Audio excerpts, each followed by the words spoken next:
I wondered that too, though. It's like, have you had very much response of people asking for the free? You know, we've had a lot of questions about the law. We've had a lot of people that have said, I think I have some friends. We haven't had much response on that, but we're working with the Department of Revenue. We're working with Vital Records, and everywhere I go and I talk, we have little forms to get information in case someone that we're talking to doesn't have it.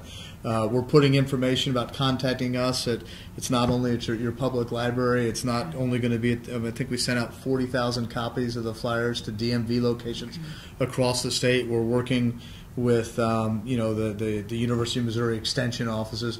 We're just trying to make sure that everyone knows, A, if you're registered, you can vote. B, if you don't have that ID, we'll help you get it for free. It'd be interesting to see, you know, in time, how many people. Yeah, I think in the state of Kansas that we were told that about 300,000 people would need an ID from January to September of 2012, which was a big election, presidential election. They had fewer than 200 people actually request an ID. So we've tried to make sure that if we have 100,000, 150,000 people ask, we're ready to help them. We're prepared for that. But I wouldn't be surprised if it's fewer. Right. Well, so you talked about wanting to get the word out, and with that in mind, Maria, who's watching, has several questions. But Great. Her first question is, what plans do you have to notify all the impacted voters who currently don't have an ID, or maybe they have an expired ID, or they just don't have a state-issued photo ID? Obviously, you're doing these events, but really, those are the most engaged voters who probably have ID, who probably know what they need to do. There are a lot of people out there who may not be paying attention in the middle of summer, or just simply don't realize that this is going to affect them. Well, the main message I would want to get out to her and that individuals that have that same question is, if you've got that expired driver's license, you can still use that.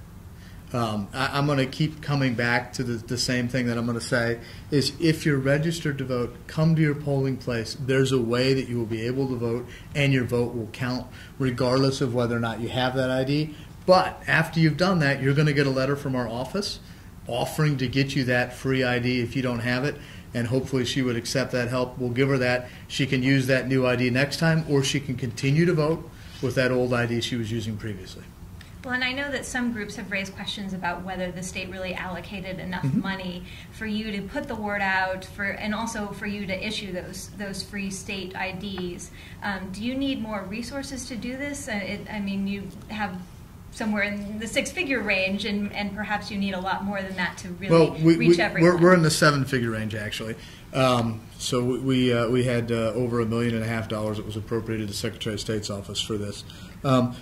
We are really trying to look at what we need to do, and we said, you know what, we're going to prioritize making sure people know that they can vote. We will provide those free IDs.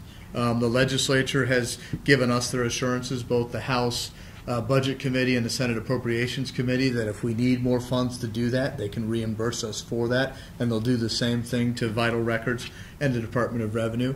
And we're happy to help people get those IDs. That's part of our job. But for us, we say August is coming up. It's going to be here soon. If you're in the city of St. Louis, voting has already started. If you're in New Madrid, it's already started. Our first, most important message we can have is, if you're not registered, get registered. We'll help you get registered. Call our office. But if you are, you can vote. Don't be fooled. Don't be dismayed or dissuaded. Come to your voting place, your polling place on Election Day. If you're registered, you can vote. And if you're not registered, we'll help you.